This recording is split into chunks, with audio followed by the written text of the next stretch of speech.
¿Por qué es el 25 de diciembre la fecha de la Navidad?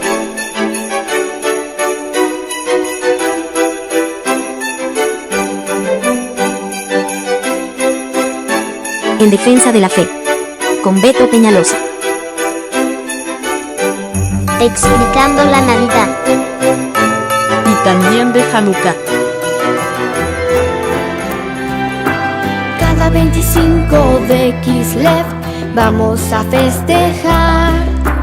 Vamos, Yeladim, todos en el GAN, juntos vamos a cantar.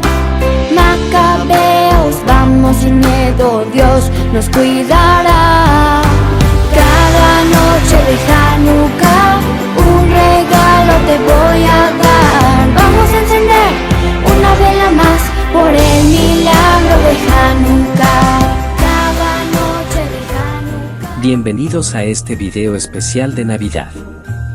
Hoy les explicaré sobre aquella falsa hipótesis, que de seguro has escuchado o hasta hayas visto en History Channel o Discovery, donde se asegura que la Navidad tiene su origen en una fiesta pagana, o que la Navidad no es más que una suplantación o mejor dicho, una adaptación del culto paganos que los romanos rendían al Sol Invencible, o Sol Invictus en latín. El día de dicha celebración romana tenía que ver con un evento cósmico que ocurre entre los días 21 al 25 de diciembre, en el hemisferio norte del planeta. Ese evento es conocido como solsticio de invierno. Y he aquí donde radica el error de confundir los conceptos. Te lo vamos a explicar lo más simple que se pueda.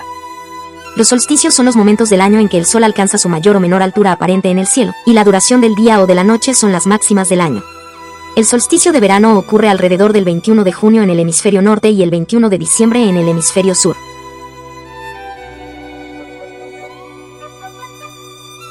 Y el solsticio de invierno ocurre alrededor del 21 de diciembre en el hemisferio norte y el 21 de junio en el hemisferio sur. Mejor dicho, si acá empieza el verano, en el otro lado del mundo, empieza el invierno. En verano los días son más largos, porque amanece más temprano y oscurece más tarde. Y en invierno es al revés. Amanece más tarde y oscurece más temprano. El solsticio de invierno es el día más corto y la noche más larga del año en el hemisferio norte. Muchas culturas antiguas han celebrado este fenómeno astronómico como un símbolo de renacimiento y esperanza. Por ejemplo, Antiguo Egipto, se celebra el nacimiento del dios Horus, hijo de Isis y Osiris, que representa la luz y la vida. Se cree que el solsticio de invierno coincide con el momento en que Isis dio a luz a Horus en un pantano, protegida por 7 escorpiones. Antigua Grecia, se celebra el nacimiento de Dionisio, dios del vino, la fertilidad y el éxtasis. Se realizan rituales de purificación, sacrificios y ofrendas, y se adornan las casas con ramas de laurel y yedra. Antigua Roma, se celebra el Sol Invictus, el sol no conquistado, que representa el triunfo de la luz sobre las tinieblas. Se realizan banquetes, intercambios de regalos y se encienden velas y antorchas. Antiguo Irán, se celebra el Yalv, la noche más larga del año, que marca el nacimiento de Mitra, dios de la luz y la verdad. Se reúnen las familias y los amigos para comer frutos secos, granadas y sandías, y leer poesía. Antiguo Japón, se celebra el Ki, el solsticio de invierno, que se considera un día de buena suerte.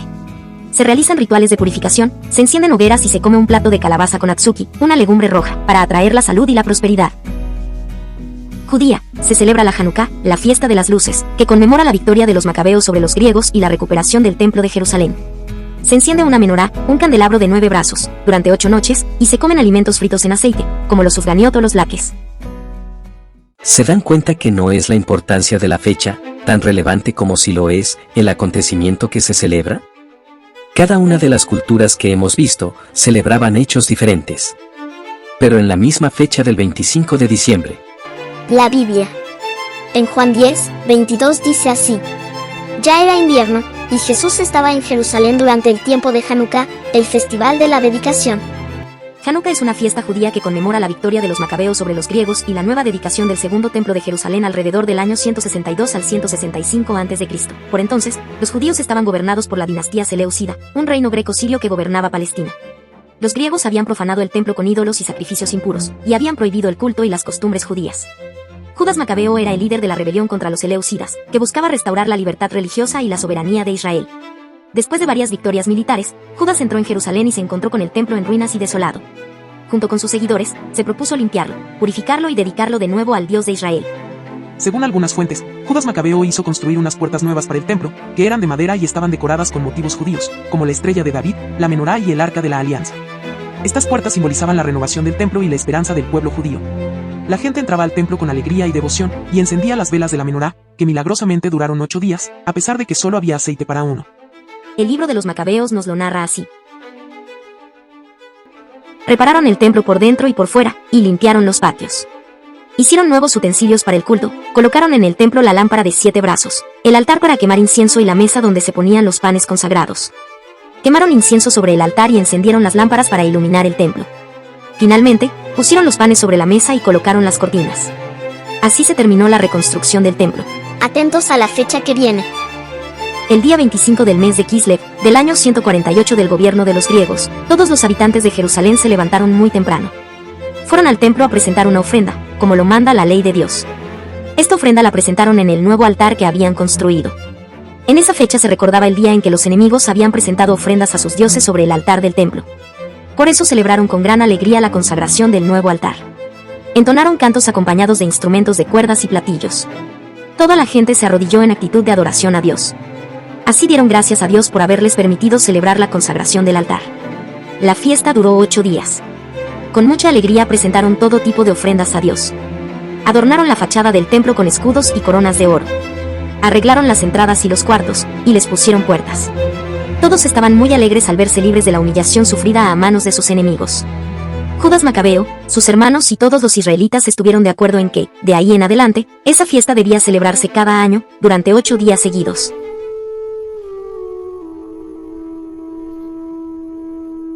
Como verán, muchas culturas antiguas observaban y celebraban los solsticios con rituales, ofrendas y festividades, ya que consideraban que el sol era una divinidad. En cambio, los judíos conocían al sol y a la luna como creación hecha por Dios al 4.º día, para marcar las estaciones y las fiestas del año. Pero el 25 de diciembre tiene más relación teológica con la Pascua que con el 25 de Kislev de Hanukkah. Para entender el sentido del 25 de diciembre para celebrar la Navidad, tenemos que conocer ciertos detalles importantes. Los israelitas comienzan el cálculo de los años en su calendario, a partir de la Pascua, en el mes de Nisan. A partir de ahora, este mes será el primer mes del año para ustedes. Anuncien a toda la comunidad de Israel que el 10º día de este mes, cada familia deberá seleccionar un cordero o un cabrito para hacer un sacrificio.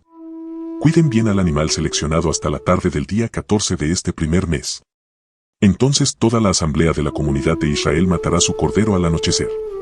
Tenemos pocas fechas asociadas con la vida de Jesús y lo único que la iglesia primitiva sabía era que, según el Evangelio de San Juan, Jesús murió un viernes 14 del mes de Nisan, en la Pascua judía. ¿Y qué tiene que ver eso con la Navidad? ¿Eso no es en Semana Santa?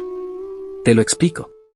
Tertuliano, uno de los padres de la iglesia, propuso que en el año en que Jesús murió, el 14 de Nisan, en el calendario juliano, que se usaba para aquella época, coincidió con el 25 de marzo. Tertuliano afirma que los cristianos celebran la Pascua según el calendario lunar porque así lo enseñaron los apóstoles y los primeros cristianos, Que también eran judíos. Según la antigua tradición cristiana, la creación del mundo tuvo lugar en el día 25 de marzo, se dice que en ese día ocurre la encarnación. Ojo, he dicho encarnación. No he dicho el nacimiento. Ya vas a saber por qué. El 25 de marzo se celebra como el Día de la Encarnación porque, según la antigua tradición cristiana, la creación del mundo tuvo lugar en el día 25 de marzo en el calendario juliano al inicio de la era cristiana. Además, se dice que en ese día ocurre la encarnación, es decir, el Verbo de Dios se hace carne. Por lo tanto, si le sumamos los 9 meses de gestación en el vientre de María, nos daría como fecha del parto virginal, un 25 de diciembre como el nacimiento de Cristo. Desde el año 221, en su obra Chronographia, Sexto Julio Africano popularizó el 25 de diciembre como la fecha del nacimiento de Jesús. Para el primer concilio de Nicea en el año 325 la iglesia de Alejandría ya había fijado el día del nacimiento y la epifanía del Señor. La primera celebración del 25 de diciembre como Navidad se remonta al siglo IV después de Cristo, cuando el Papa Julio I estableció esta fecha como el día de la Natividad de Jesús. La primera celebración oficial del 25 de diciembre como Navidad tuvo lugar en el año 354 después de Cristo, cuando el emperador Constantino concedió a los cristianos el derecho a celebrar su fiesta en Roma. Desde entonces, esta fecha se extendió por todo el mundo cristiano y se convirtió en una tradición muy arraigada. La iglesia quería diferenciarse del paganismo y afirmar su identidad cristiana. La iglesia quería aprovechar las fiestas romanas para difundir su mensaje y atraer a más fieles. Y entonces, no entiendo. ¿Dónde está lo pagano de la Navidad en el 25 de diciembre? si todo lo que celebramos actualmente en ese día tiene su origen en el propio cristianismo? Hasta el buey y el burro del nacimiento tienen un origen bíblico. En Isaías 1, versículo 3, podemos leer esto. El buey conoce a su dueño y el burro el pesebre de su señor, pero Israel no me conoce, mi pueblo no comprende.